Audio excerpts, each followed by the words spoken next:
ara iṣẹ́ àtàn lọ́wọ́ àwọn olórin Fuji ṣá ara míì tún leléyìí o tán tún gbèdé ẹ̀yìn èèyàn picture Pasuma Alhaji Wasiu Alabi Pasuma lórí owó tán máa ná fún lágbo eléyìí tán lẹ́tíkẹ́ o tẹ́yìn Yorùbá kú gbàgbé bẹ́ẹ̀ bá rántí wípé ní nǹkan bíi ọdún kan báyìí sẹ́yìn Alhaji Wasiu Ayinde K1 the ultimate àwọn náà tẹ owó jáde tó ṣe pé fọ́tò wọn là ń rí lórí owó náà tí wọ́n sì sọ pé owó tí wọ́n máa ná lágbo tàwọn náà rèé. Fuji musician K1 the Ultimate on Friday urged party goers to spray dummy currencies instead of abusing the naira.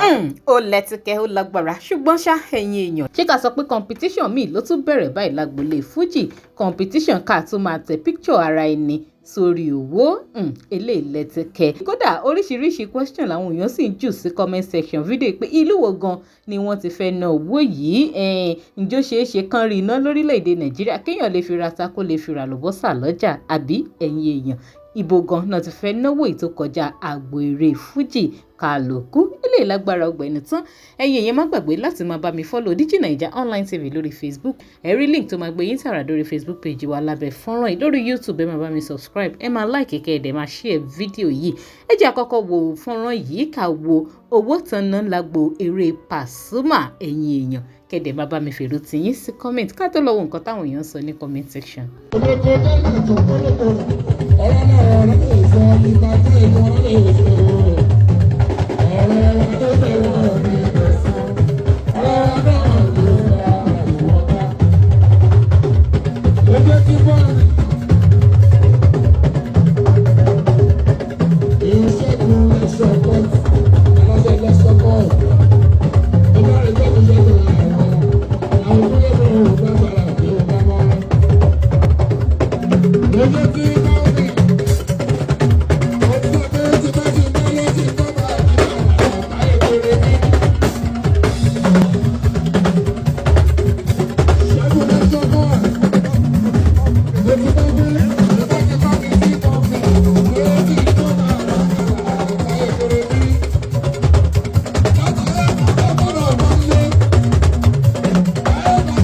Ó ga o ó lágbára ó lẹ́tíkẹ́ abẹ́ rárá ta tó bá lọ́wọ́ àwọn olórin Fuji báyìí ara iṣẹ́ àtàn lọ́wọ́ wọn ẹ já lọ ka nǹkan táwọn èèyàn ń jù sí comment section ká gbọ́ ìbéèrè tó ń béèrè kọ́mẹ́ntà kan Adédèjì Ṣẹ́gun ó ní which country you want to spend this money okay o Nàìjíríà náà ni àbí báwo Abduljalil Ọládẹ̀jọ ó náà ní please can somebody tell me how to spend this kind of money lágbolé Fuji náà náà ti máa ná àbí Abídèmí Yẹ̀kínní ó náà ní dem go spend it àbí náà definitely wọ́n á ná náà ni wọ́n á dẹ̀ ná lágbolé Fuji lágbo eré kálukú náà ni wọ́n á ti máa ná àbí báwo ẹ̀yin èèyàn kí ló opinion tí ẹ máa sọ sí comment. Another commenter Morígbà Ọlálékan ó náà ní Pasuma have said it long time ago he called the money owó eléré if you remember you are a good fan of Pasuma.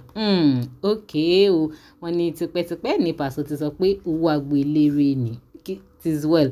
Ayọ̀míkún Ògúnjídé ó náà ní please can they spend this kind money wọ́n lè ná wọn ná lágbolé Fuji láàrin àwọn olórin Fuji náà láti máa ná àbí báwo ẹ̀yin èèyàn ó lágbára. Another commenter Owórántí Ọ̀rúnmìlà ó ní okay I now understood Mr. Spender exchanged this party money 1 million and he decided not to spend everything on stage but the remaining is not useful for the man if he take it home and he has no choice than to spend everything since the musician has been drawn on the paper notes a good definitely bó ṣe wà náà nìyẹn ó di dandan kan náà tán lágbo eré Paso náà ni ọ̀la ni they don't want to spray naira notes anyhow because of EFCC but with that they will know how much they spend and give Pasuma real money later bẹ́ẹ̀ ni definitely kóòdù tó wà ń bẹ̀ náà nìyẹn bó ṣe wà nìyẹn wọ́n á fi lérè lówó gèdè elérà fún wọn ní nóòtì tètè tó carry picture tiẹ̀ ó lágbára alára ní ara ìsì tán lọ́wọ́ àwọn olórin Fuji.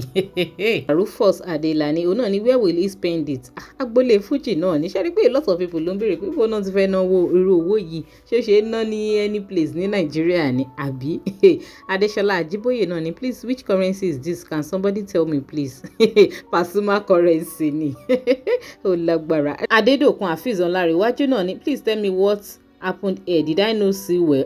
You see well lo Mr. Adedokun Paso currency lẹ́ ń wò lọ́wọ́ wọn yìí bẹ́ẹ̀ ni. Owólabí Táíwò òun náà ni which country currency be this? The picture printed on it look like Pasuma picture. Definitely currency Paso ni àgbèrè Paso náà ni. Ẹ̀yin èèyàn ó lágbára ọlẹ̀ tí kẹ́ oríṣiríṣi àrà la máa ń bá lọ́wọ́ àwọn olórí Fuji. Ara míì tí wọ́n tún gbédè yìí o. Ǹjẹ́ eléyìí ò tún ní di competition tuntun lágbolé Fuji? Ẹ máa bá mi fèrò ti yín sí kọ́mẹ́ǹtì. Ojú tẹ́ fi wòye àtúkọ sí yín ẹ máa bá mi sọ sí kọ́mẹ́ǹtì. Bẹ́ẹ̀ bá ti follow wa lórí Facebook ẹ máa rí link kan lábẹ́ fídíò tó máa gbé yín tààrà lórí Facebook page wa. Ní YouTube ẹ máa bá mi click lórí subscribe button tó wà lábẹ́ fọ́nrán ẹ̀. Ẹ máa bá mi like ẹ̀dẹ̀ máa share fídíò yìí ká tó pàdé láyé àtàláfíà. Ẹ ṣeun tẹ́ ń darapọ̀ mọ́ mi tẹ́ ń gbọ́ mi ní gbogbo ìgbà.